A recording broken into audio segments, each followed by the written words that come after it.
नमस्कार मित्रहरू, तपाईँलाई आजको यस यात्रामा स्वागत छ। हामी एकहार टोलको चर्चित पुस्तक वर्तमानको शक्ति अभ्यासबाट सिकाइएका केही मुख्य शिक्षाहरूको बारेमा कुरा गर्दैछौँ। यो पुस्तकले हामीलाई अहिलेको वर्तमान क्षणलाई पूर्ण रूपमा अपनाएर कसरी हाम्रो जीवनमा गहिरो रूपान्तरण ल्याउन सकिन्छ भनेर देखाउँछ। सुरुवातमा हामी सबै एकछिन कुनै शान्त ठाउँमा बसौँ र एक गहिरो सास लियौँ। केही समयका लागि विगतका चिन्ता र भविष्यका अडकलहरूलाई एकातिर राखेर अहिलेको यो पलमा मात्र ध्यान केन्द्रित गर्ने प्रयास गरौँ। ओरपरका आवाजहरूलाई ध्यानपूर्वक सुनौँ। आफ्ना श्वास प्रश्वासको ताल महसुस गरौँ र बिस्तारै आफ्नो मनलाई अहिलेको क्षणमा ल्याउँदै शान्त बनाऊ।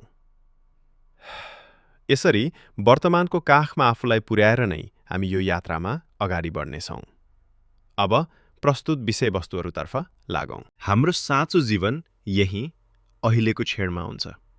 साँच्चै भन्ने हो भने अहिलेको क्षण बाहेक अरू केही पनि वास्तविक होइन। विगत र भविष्य त हाम्रो मनले निर्माण गरेका कथाहरू मात्र हुन्।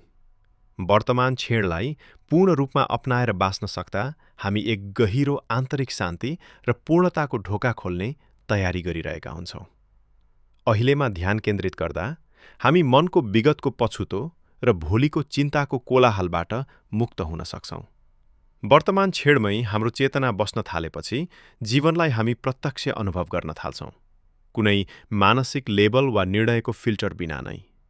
अहिलेको क्षणलाई आफ्नो मुख्य केन्द्र बनाउँदा हामी समयको भारीबाट मुक्त भई जीवनका हरेक पलमा गहिरो अर्थ र सम्पन्नता भेट्टाउन सक्छौँ। वर्तमान नै बाँच्न मद्दत गर्ने केही सरल तर प्रभावकारी अभ्यासहरू यस प्रकार छन्। आफ्नो श्वास प्रश्वासमा पूर्ण ध्यान दिनुहोस् र प्रत्येक श्वास भित्र बाहिर भइरहेको अनुभूति गरौँ। वरपरका दृश्य र आवाजहरूलाई कुनै नामाकरण नगरी मात्र शान्त पर्यवेक्षकको रूपमा अवलोकन गरौँ।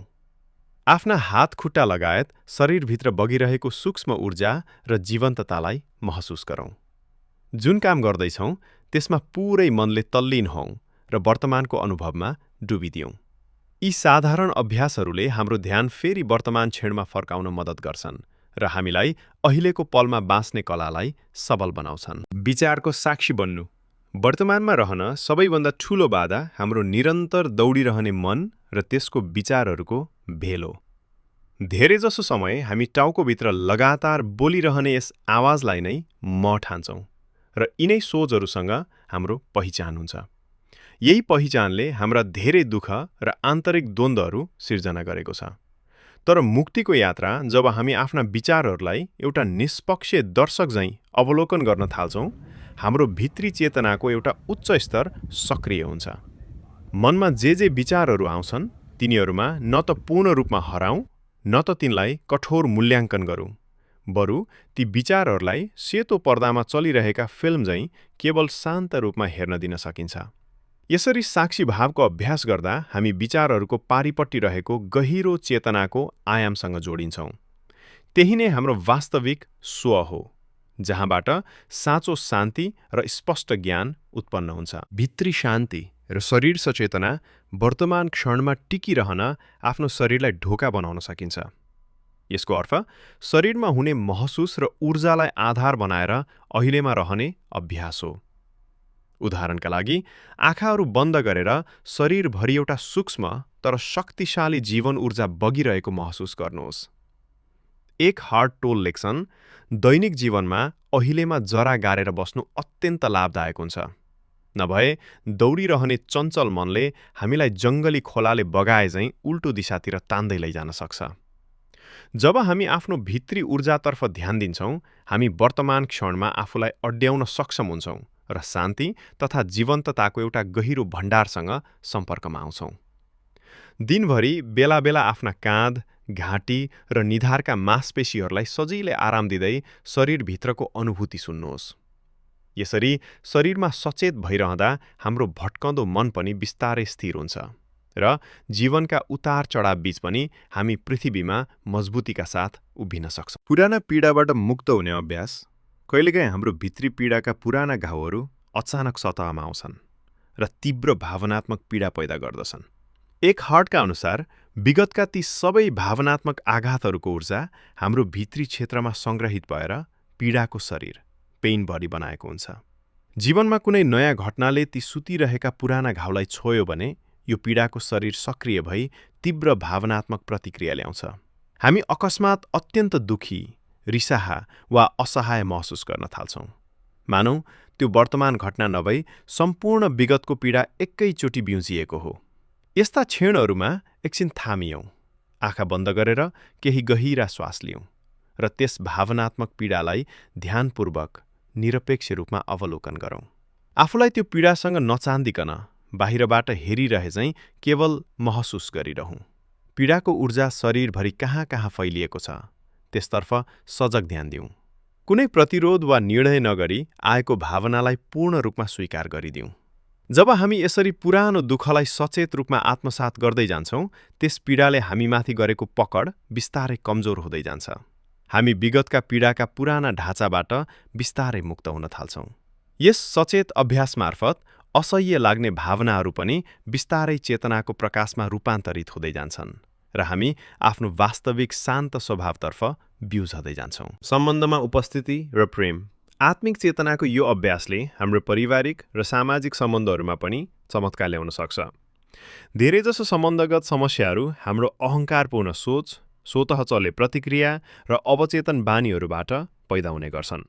जब हामी सम्बन्धमा उपस्थितिको गुण ल्याउन थाल्छौँ, अहङ्कारबाट उत्पन्न धेरै द्वन्द्वहरू आफै बिलाएर जान्छन्। आफ्नो निकट व्यक्तिलाई उनीहरू जस्तो छन् त्यसै रूपमा, कुनै पूर्वाग्रह वा निर्णय बिना स्वीकार गर्न सिक्नु स्वस्थ र सुखी सम्बन्धका लागि अत्यावश्यक रहेछ भन्ने कुरा हामी बुझ्न थाल्छौँ।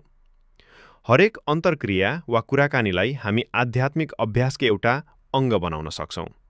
प्रेमका सुखद क्षणहरू वा असमझदारीका कठिन क्षणहरू दुवैलाई अझ बढी सचेत हुने अवसरका रूपमा प्रयोग गरौँ। जब दुवै पक्ष अहिलेको क्षणमा बाँच्न र एक अर्कालाई खुलेर सुन्न थाल्छन्, धेरै गलत बुझाइहरू र अभिमानका पर्खालहरू प्राकृतिक रूपमा ढल्छन्।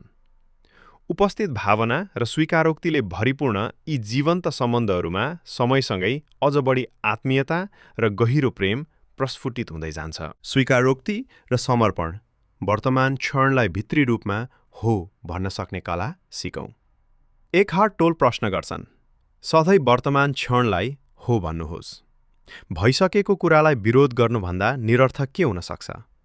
अन्ततः अहिले जे परिस्थिति छ त्यसलाई पूर्ण रूपमा स्वीकार्नु नै सच्चा समर्पण हो। यसको अर्थ यो होइन कि हामी निष्क्रिय भएर कुनै पनि दुःखद परिस्थिति सधैँ सहिरहौँ। यसको अर्थ हो भित्री रूपमा जुन परिस्थिति छ त्यससँग लड्न छोड्नु। जब हामी वर्तमानको यथार्थसँग विवाद नगरी स्वीकार गर्न थाल्छौँ, जीवनका चुनौतीहरू समाधान गर्ने क्षमता उल्टै बढ्छ। वर्तमानप्रति यस्तो आत्मसमर्पणले हाम्रो अनावश्यक तनाव र पीडालाई कम गरिदिन्छ र हाम्रो सोचाइमा आश्चर्यजनक स्पष्टता ल्याउँछ। जब हामी यथार्थलाई अँगाल्छौँ, जीवनको प्रवाहसँग हाम्रो तालमेल मिल्न थाल्छ र नयाँ सम्भावनाका ढोका पनि खुल्छन्। भित्री प्रतिरोध हटेपछि हामी एक गहिरो बुद्धिमत्ता र शक्तिसँग जोडिन्छौँ, जसले हाम्रा काम र परिस्थितिहरूलाई भित्री रूपमै रूपान्तरण गर्न मद्दत गर्छ। अन्ततः जब अहिलेको क्षणलाई पूर्ण रूपले स्वीकार गर्छौँ, हाम्रो भित्री अवस्था अनुग्रह र सहजताले भरिन्छ। पीडा र तनाव आफै शान्ति र आनन्दमा रूपान्तरित हुन थाल्छन्। यसरी अहिलेमा समर्पित हुँदा हामी हाम्रो सानो अहङ्कारको पन्जाबाट मुक्त भई आफ्नै विशाल अस्तित्वसँग गहिरो रूपमा सम्बन्ध अनुभव गर्न पुग्छौँ। कष्टलाई रूपान्तरणमा बदल्ने। हाम्रो जीवनमा आउने हरेक कठिनाई र पीडा आत्मविकासको एउटा अवसर हुन सक्छ। एक हार्टका अनुसार जीवनले हाम्रो चेतना विकासका लागि जुन अनुभव सबैभन्दा उपयोगी हुन्छ, प्राय त्यही अनुभव हामीलाई दिन्छ।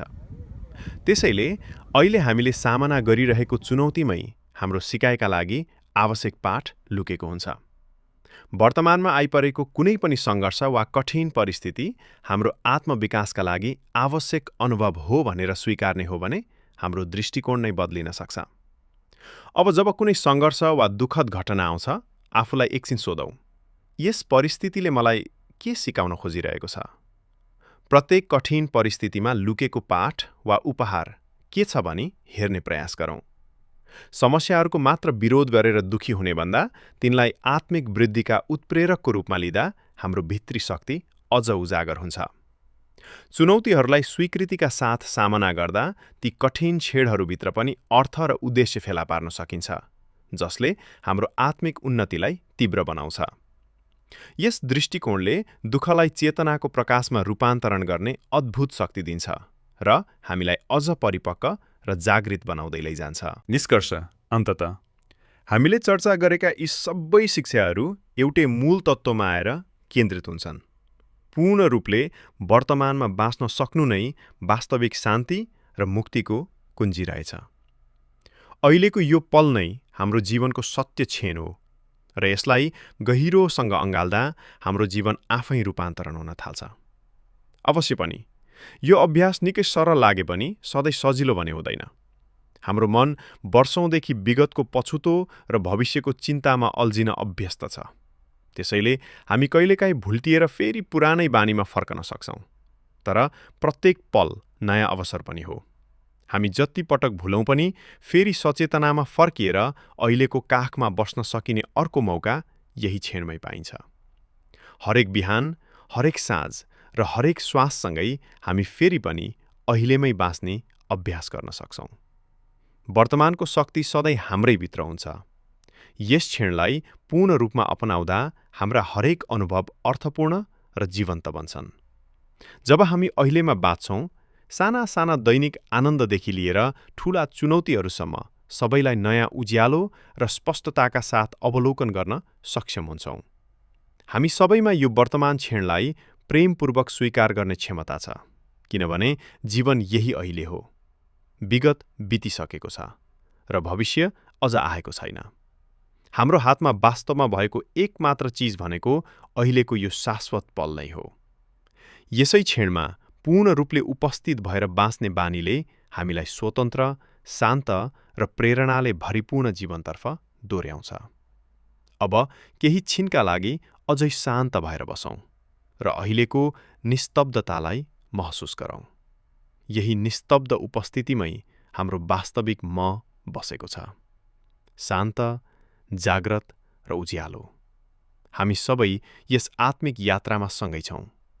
वर्तमानको प्रत्येक श्वाससँगै नयाँ चेतना र शान्ति हाम्रो भित्री जगतमा अङ्कुरित हुँदै जानेछ।